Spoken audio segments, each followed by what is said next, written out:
Right, our guest is here. Was that your police car that pulled up? It was my police car. I thought it was. Absolutely. Do you know why? I thought it was because where we're recording this, there's a big window on our left-hand side. This police car flashed past a few minutes ago. I was like, oi, here's our guest.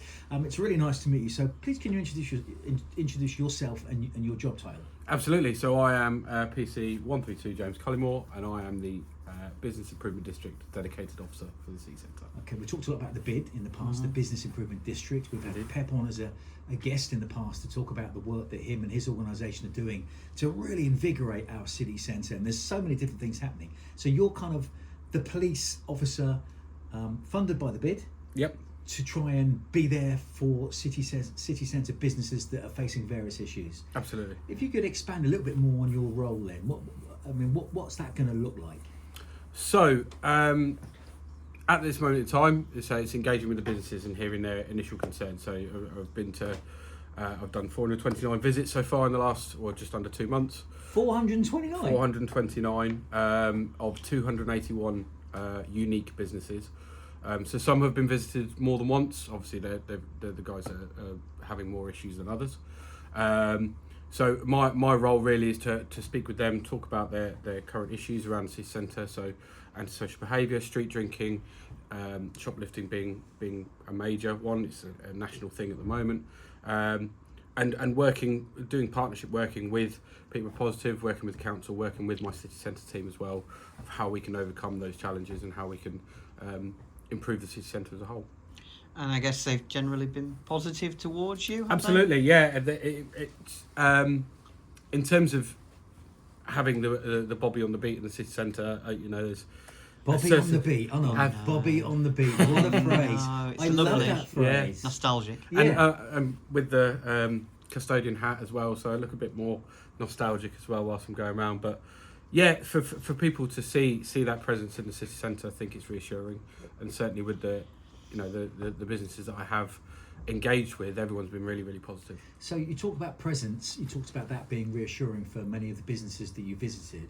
Would your typical week, would you spend a lot of time patrolling the city centre, in and out of shops, in and out of businesses, being visible? Absolutely. So I have a very small briefing with my sergeant before I come in, so I book on at Thorpe Wood, and then I'm straight out to the office, and 9 times out of 10 I'll just throw my bag down and get my coat on and get out there. So and that ranges differently, so my different shifts, so they go from earlies, range from earlies and lates. Discussions we're having is possibly even working with outreach, so being even earlier on the street, so sort of 5, 6, 7 a.m. To work with some of the more vulnerable people in the city. We've talked a lot on this podcast about antisocial behaviour in certain parts of the city centre being a real issue for a lot of people, so this is a big step towards finding ways to tackle that. Yeah, the Franco-Manca bench, I remember that being mentioned as a hot spot in Cathedral Square.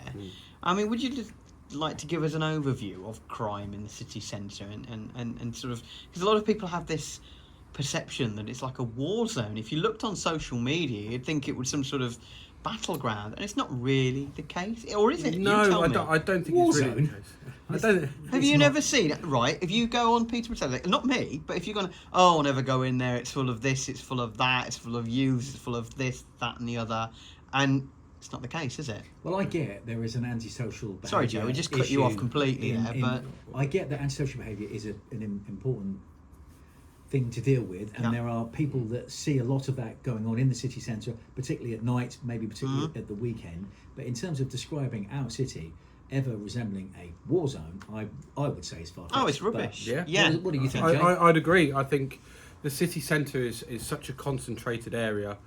It's what 1 square mile. It's not very big at all. So everything that is happening within that area. So I haven't got any crime statistics, sorry, but from how I view it, is that there is certain issues that resemble the entire city. So antisocial behaviour, street drinking. If you went to different boroughs of the city, you'd still see the same. There'd be shopliftings in major supermarkets. There'd be shopliftings in smaller convenience shops. There will still be, but because it's so concentrated and it's such I think it's more prevalent to people. Let's define what we all understand antisocial behaviour Yep. to mean. What is it in your eyes, Jay? So antisocial behaviour for me is what we're seeing with some youth at the moment. So we've got a cycle on Bridge Street. So it's not between 9 and 6. No cycling. People not doing that because it's unsafe. It's essentially being a nuisance to the public. It's stopping them from doing their day-to-day tasks, and whether that's a case of someone riding a bike, e-scooters, street drinking, that kind of thing. Is street drinking illegal? So we currently have a public space protection order, which covers the city centre, and then we also have one in Millfield as well. So we currently have almost exclusion books, so we can give people a ticket, and that will exclude them from the city centre for 6 hours, and then if they were to come back, they are arrestable for that. Yeah. What do you, John? What do you see as a good definition for antisocial behaviour that people are witnessing now in our city centre? Yeah, I guess as you just said, it's anything that restricts other people living their normal lives within the centre. Behaviour that damages property, businesses, that sort of thing, and we do see that as well. We've seen tags and things in and around the city, damage to things. I guess you're cracking down on that. You and I were at a briefing not so long ago for Operation Interstellar, Indeed, which is a part of it. Do you want to tell us a little bit about that? So that was primarily a shoplifting operation, which is now turning into a legacy operation. So at that point, it was run by our CID areas, our volume crime teams, and our serious crime teams were focusing on it's a top 10 list of offenders. And with that, we then culminated in a day of action where we had undercover police officers, and on that day I think we had 4 arrests, of one not quite connected with the op, but it was really good. It was really good. And also within that op we also had the opportunity to bring out some of our less experienced colleagues. They were able to come out and you know, as we're learning to be cops, we get what we call packs, so learning packs, and we have to sign off a certain amount. So they were able to go out there, do stop searches, make sure they're doing all the good stuff with that, making sure they're getting their arrest legal, you know, and practicing that in a real life setting. And it was really good because I felt it was really good because there was so much partnership working in that. Yes. There was a lot of different kind of areas that were really together with that. So joined up thinking by all the Absolutely. different groups involved enforcement officers, people working with rush sleepers. Yep. Because it's all part of a general aim to help some people and also stop behaviour in terms of shoplifting. Absolutely. I just want to go back to antisocial behaviour just for a minute. I didn't feel we quite finished that one. No. And I think the Interstellar thing's brilliant. And shoplifting, of course, I mean, I feel for any business that has to suffer losses because there are people that are choosing to not pay for their stuff. Yep. And I know how important that is. But I'd like to try and get an understanding of what element of antisocial behaviour is illegal, i.e. enforceable for you to deal with. Because I'm imagining that a lot of it will just be, you know, us, members of the public, wanting to go out for dinner or for drinks or to the theatre in the city centre, wanting to park our cars and safely walk to where we're going without feeling threatened or intimidated. Absolutely. It's drawing that line, isn't it? And I mean, if where somebody's is the line? Well, if somebody's riding, for instance, I walked through Cathedral Square late on what would it be, Friday evening, and some lad just shot his BMX across there. Now, is that antisocial behaviour? There's things like that. There's things like young people having a drink on the street, congregating, Guildhall, gathering in groups. So as you're walking along, just you and your partner or something, you feel intimidated, and it kind of stops you from wanting to go out because there's this feeling of not violence but intimidation almost. Yeah. And that's not illegal for these people. No. And I don't think it's fair to tar, you know, groups of youths with all the same brush, because they're not. You know, there's certainly a lot of guys who, you mentioned the Franco Manca bench, that sit around there and congregate, who are just there to have a good time. But there is elements, you know, throughout the city where we've seen it's a nuisance behaviour at the end of the day. It's about. But you're powerless to deal with what you call nuisance behaviour, aren't you? In the city, in terms of outside, absolutely. I think Or it is a case of difficult if there thing. was a presence, more police presence, it would maybe sort of see less gatherings of large groups of people who maybe had a drink or two that want to, I don't know, not cause trouble, but just, I don't know. Am I barking up the wrong tree? Because I want to choose my words carefully, because I think it's a good point to make. You cannot tar everyone with the same brush, whatever age, whatever they are, whoever they are. But that general feeling of Peterborough at the night time, feeling safe for people to go about and walk here, walk there. There is an issue with that. A perception of it. A perception. Yeah. And I would love to know what you and your police colleagues, we've spoken to Pep from the Beard about it. We do need to try and get our city centre feeling safer at night time. Yep, absolutely. So think of a good news story, I guess, around antisocial behaviour is Puttstars. Puttstars, when they initially opened, had a large gathering, almost a migration of youths that were coming into the bus station. This is Puttstars inside Puttstars in Queensgate, Queensgate. and they're the So thing, it's a bit of an example because it is inside Queensgate, so there's a bit more powers in terms of what Queensgate can do. So they can have banning orders, they do that, but there was quite a large operation. So I've only been on the city centre team since the end of October, but I was part of the northern neighbourhood side as well, and certainly of an evenings and weekends, we were being pulled into the city centre to help with the large gatherings. You know, if Puttstars didn't want people, we were helping the security to help them to leave the centre. And then obviously Queensgate from that point then have their powers. You know, they're more than welcome to refuse service to anyone. So working with them about that side, it is difficult when it's the main city centre, obviously Cathedral Square.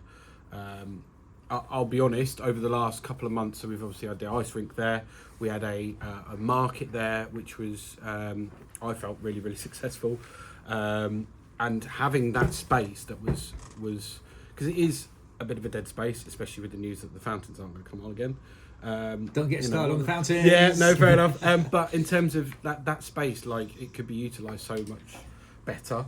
And that's, you know, something we can work with People Positive, is something we can work with the council, are actually, you know, making that a place for people wanting to go there, and you know, like I say, coming into the city centre for those kind of things. Just going back to the Interstellar and the shoplifting, one of the things that became quite obvious in that is that a lot of the main perpetrators, it is a very small group who are doing a lot of stuff. You mentioned there's a top 10 there of people, and some who'd been around for years, but they just hadn't, you know, they'd been away for a while and come back, and then you've got sort of gangs who specifically do shoplifting in and around. How difficult is it to target people like that? Very. So obviously we have the groups of people that, like you said, have been around for years. It's slightly easier to target because people know who they are, and that's kind of something that I want to implement, and maybe we'll go into that in a bit, but in terms of implementing for the city centre, so the businesses are aware of certain people and who they are. But you know, the implementation of the DISC app that People Positive have brought in, people are able to identify people a lot easier. And businesses are able to talk to each other. So they can use People Positive. So through, look out for this guy, look out for this girl, look out for this group. So there's currently the City Link radio, which certain businesses have. I believe it's a subscription service, but it's not something I get involved with. But it's a really good link between themselves, the council enforcement officers, each other's shop, and Peterborough CCTV that are able to say, these guys are coming into town, or I've just seen this person, or, you know, recently I had. I was on a foot patrol in town, and CCTV were able to identify people who had been stopped at a particular shop and were moving towards Rivergate, actually. So I was then able to go towards Rivergate and actually, I feel I prevented a shoplift from two young females, just by being there and speaking to the staff and making sure that. But that sounds like an example of good communications. Absolutely, and certainly with the CCTV, so they've got our radios as well, so that communication is good. Certainly, some of the guys who have the CityLink radio are phenomenal. So I'd say Steve the greengrocer in the middle of town. He is brilliant. Like, eyes and ears. He knows everything. He can see everything. Certainly on Bridge Street. Steve the greengrocer. Steve the greengrocer, absolutely. Nice one, Steve. And you know they are certainly getting better as time goes on, and they're using the radio more to getting that communication around. But just going back to this disc app, like I was saying, certainly with older people or offenders who have been around for a long, long time, people know their faces and they're getting identified quicker.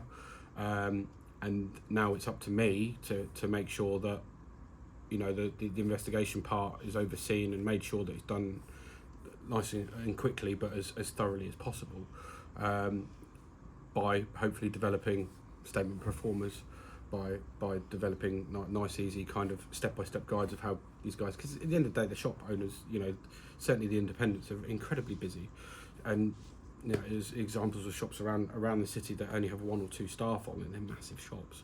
So then them having the time to kind of do the extra stuff, you know, report it, if they've got their own reporting system within their shop, they've then got to do that, then they've got to do disc, and then they've got to report to the police, and then they've got to... Absolutely. And so all they want to do is get on with their business. Absolutely. We're almost out of time, but just to kind of get to it, and that's, you've been in the role since October.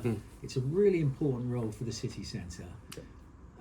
What would be a success for you? You've been in the job less than 3 months, or around 3 months. We're into the new year, 2024. You're going to, I can see, because you're a sleeves up kind of guy. Thank you. Your sleeves are actually rolled up as well. Yeah. But I can see that this is a role that you really want to get stuck into, and clearly you're the sort of person that wants to make a difference. Absolutely. So what is this year going to look like for you if it's a successful year? So this year, if I can improve first off, improve the relationship between the businesses and the police. I think there's been a point where businesses don't feel that they've been listened to, and that's not necessarily within the last year. I think that's kind of a long-term thing. So if I can help improve that, I appreciate it's not necessarily what we call a smart target, because it's not necessarily measurable. But if more people are reporting crime, more people are identifying suspects, if we've got more people who are willing to talk to us about their issues, then that would be a success for me. That's what's one. Give me a couple of other things. That can't be the only. Obviously, you know, if I, you know, it's a difficult one because, you know, at the end of the day, I'm a police officer, so I'm here to help people. Yeah. If I say that my main aim is to get 10 arrests a year, like, it seems a bit that's all I want to do, and it's not. But if the perception in the city centre is that, you know, in the small role that you're going to play in, just working to make the city centre feel safer. Yes.